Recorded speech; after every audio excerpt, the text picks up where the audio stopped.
Hello and welcome to NextTT. In this video, we are going to demonstrate the various project management capabilities and tools of our platform NextTT. So this presentation will be done from the point of view of the project manager who is supposed to manage various projects, but most specifically localization type of projects and subtitling in more specifics.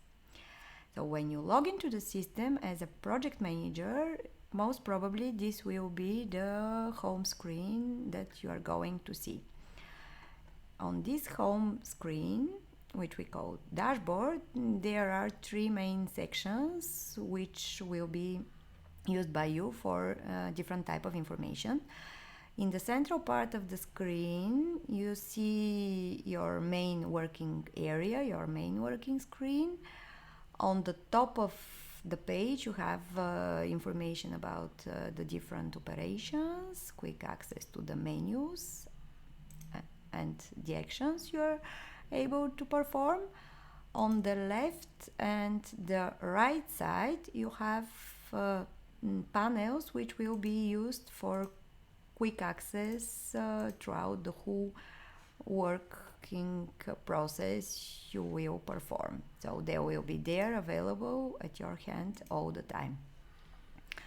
So let's start now with the home screen and the central part, which is your main working area. You see in the quick links part at the top of it, quick access to the various modules, queries, and let's say reports and data you're supposed to access more often.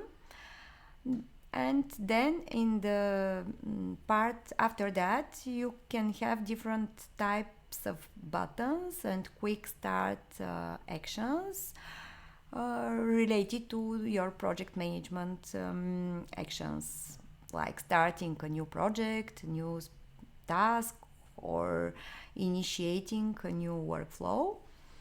And after that, there are some views, reports, which will help you to monitor the progress of the various projects you are involved in. This monitoring can be based on the status of the projects and the tasks with different categorizations and alarms, and can be also based on the start and let's say end time of your projects. So there are various statuses and the corresponding number of, let's say, tasks and jobs which are in this status, and some quick access to all of them listed here with all the information corresponding to them. In the main screen, in this dashboard, it is configured to also have access to the calendar type of view of the projects, where you can have direct access to the monthly view of all the tasks and all the projects, weekly view, daily, and longer if you want to monitor a longer period, 3 months. So you can go back and forward choosing the previous and next period, which is interesting for you right now. So let's go now deeper in the way a project is created. In our NextTT platform, we have manual, semi-manual, and automatic way of managing projects. For the automatic projects, we use the so-called workflows. So here on the main dashboard, you have a start workflow buttons for quick access to the various automated project management tasks pre-configured in the system for you. They will follow steps previously defined in the system. So you design a workflow diagram where you draw all the steps you want to be performed and their dependencies and the different types of actions the system and the users are supposed to perform at every single step. You can edit them and save them in the system if you are allowed to. So this is the way we can complete automatic process management features. So if we go back, these are the start workflow buttons that you see. So a list of all the automatic processes you are able to initiate. In the quick actions part at the right, you have buttons for creating manually or semi-manually with some pre-filled information carried on through the process various projects. We will focus in this video mostly on the localization types of projects which in our system are multi-layered, can have multi-layer approach and setup. What does it mean? It means that you can create a project with sub-projects and tasks and subtasks. How it all looks like, if we go and see some already created project, here you can see that there are various informations and quick access. There is a quick access to the levels and layers of all the project. As I said, projects, sub-projects, tasks, subtasks. In addition to that, you can see some information which is useful for you as a project manager. For example, for the tasks, you can see their overall progress. You can initiate creation of new tasks. You can see how many tasks are created and how many of the overall number of tasks are already completed. Some other pie charts with information of the already of the status of the tasks, how many are completed and how many are in progress and which status and so on. So let's see how the things are looking from calendar point of view and Gantt and chart point of view. So here in the Gantt you have quick access to the projects, their duration, their start time, the members of the project and the people who will be involved in it. And what is specifically possible with the Gantt is to create dependencies between the tasks. If you want some specific task to start after the completion of another task, you can just link them here. This means that when the HBO movie series task for French is completed, we can start the next French movie series task, which can be, for example, for review or something like that, and quality check. In the charts overview, we have some statistics about the number of the tasks as per their priority or their responsible people, assignees, we call them in our system. So who is responsible for how many tasks in this project. In all the parts of the project management features, you also have activities and commands. Commands are used for live collaboration where you can put your notes or commands specific to this project to all the members and they will see them in real time. This can be used for quick exchange of information, some remarks and so on. All the activity which is done by all the members of the project can be seen at the bottom of the project. So who commented what and all other operations which all the members of this project have done in the past. Who changed what and so on, who created what and what time, etc. This is visible in all the views of the project. It doesn't matter if you are in the tasks, in the calendar, Gantt chart, etc. The same is valid also for the specific tasks. They can also have comments, and you can also monitor the activity for every specific task. So how a task looks like.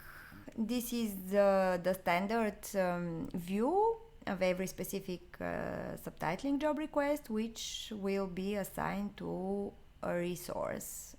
It can be an internal or external freelance type of resource. The information which is needed for your resources to perform their tasks are the video, if you have the source subtitles, and the target subtitles, in what format they will have to be delivered, and what language. So here are some quick access to all the things you need to make a transcription or translation task. But let's go back to the projects. So let's see how we can create now a single language, single video project, and after that we will see how you can create a more complex multi-language, multi-files project. So from your main dashboard, you just press the Start New Subtitling Project button, where you can fill the information which you currently have about this new project. The name of the project, some description, if you know which will be the members of the project which you plan to work on this specific project, you can list them in the members section. If you don't know at this stage, you can list them later.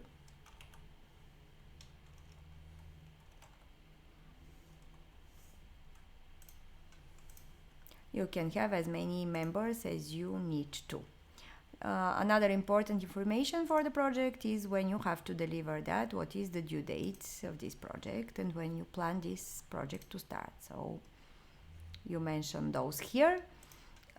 You can also choose between the available services which are supported here. You can provide transcription only, translation only, or first transcription and then translation, or let's say both together if needed. You have to set the source language of the material you are going to subtitle and in what languages you are supposed to deliver this. You can set one or multiple languages here. Can be as many as you need. If you have source subtitle file or script, you can choose it here. If you don't have it now but you receive it later, you can later upload it from your computer or from where you have registered it, and the same is valid for the source video. So if you have a source video provided by your client, you can choose it here, or you can upload one from your computer. If the client rules for subtitles are already defined in the system, you can choose them here. So your client rules, you can define as many client profiles as needed. If you don't have one, you can create one from here. So if you go and have to define a new subtitling rule profile, you have to go here and define all the parameters of your client requirements, like minimum interval, interval less than, maximum duration in seconds, minimum duration in seconds, number of lines, and so forth. So everything which is needed here. So you can have as many as needed client profiles for your access and your resources access later on. And if you know which are the formats in which your project has to be delivered, you can define them here. So everything which you can choose and assign as information when you create a new project is also available for editing later on. So You can fill as much information as you have, and if you need to add or update information, you can edit it in the project after that. So for example, if your client said, please add or remove this format, you can just correct and update your information here. So once the project is created, what is the next step you are supposed to do? The most frequent case is that you have to create tasks for every separate resource for this video. And if you don't have the video and you receive it later, you can upload it here. For example, let's do it right now to see how it happens. So the system shows us the progress of the upload, and when it is ready, it is already assigned to your project. You don't have to do anything more than that. The video which is provided by the client is automatically transcoded in low resolution, so all your resources will work with the low resolution proxy of the video. So this is for protection purposes and for speeding up the process. So how do you create your tasks? Here in this setup, we are using some semi-automatic way of filling the information. When you click the buttons for the transcription and the translation tasks we have chosen here, all the information which is available in the project is automatically pre-filled in every specific task. So what you need to do here is either to update some information if something is different for this specific task, or to provide additional information, like for example, we did here with the video, but you can at this stage update the source subtitles, and if you receive them later, change the dates and assign the task to the proper resource, because the system doesn't know automatically who is the proper resource for that. In this case, there are ways to automate it, but in this setup we are not showing that. The same is valid for now. We have this task here listed. The same is valid for the translation tasks which we are going to create. So as we said that our project will have to be translated in 2 languages, German and French. Now here in the new subtitling tasks we have a list of new tasks for those 2 target languages. So when we choose one of them, we have all the information pre-filled again. The target language is set to German, so we just need to choose our resource, and if needed, somehow change the due date if we need this task to be completed before the project deadline. And this is how we create tasks for every language. So we choose the proper resource for French, and we are done. If at a later stage we need to create another task for the same language, we can again create and assign it either to another resource if needed, or add some intermediate language through which we need to pass. So you can create as many as needed here and update information. So when we go in the project, we can preview everything and monitor the progress of every single task as performed in real time by our resource. So if we go back to the projects, we can see how a multi-language and multi-file project is created.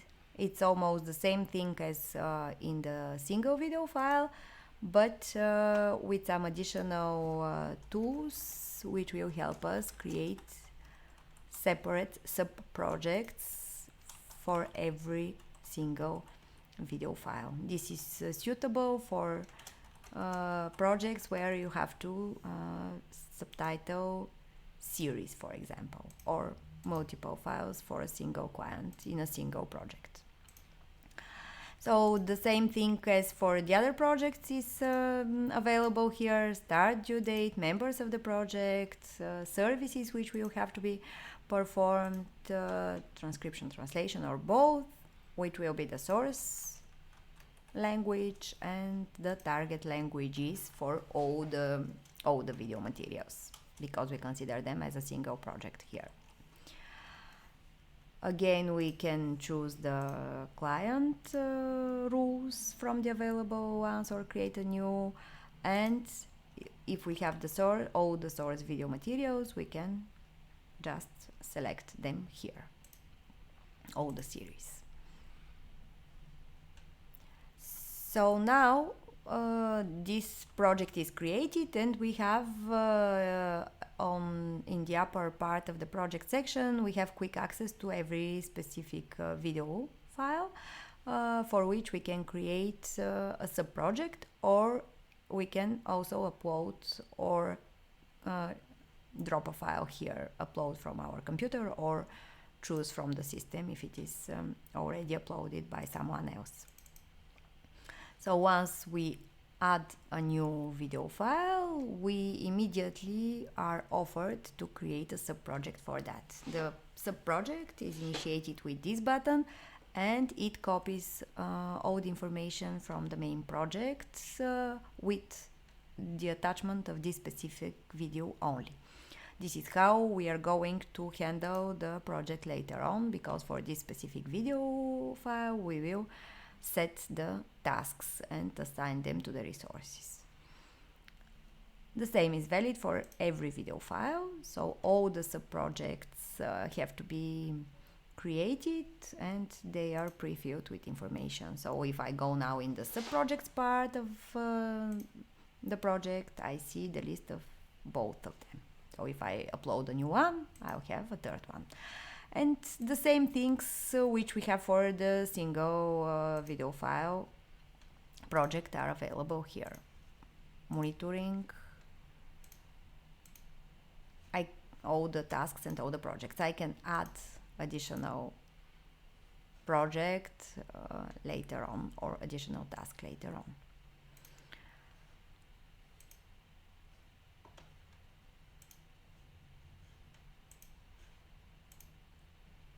I can create as many as needed, change their choose or change their assignees, dates, and assign them.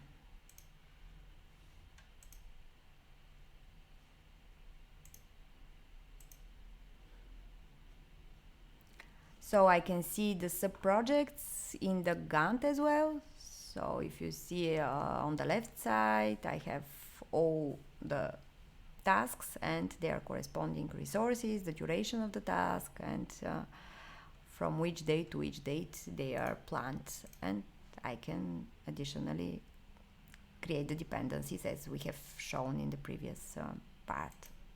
So let's go back now to the main home screen and see if we have some other tools available.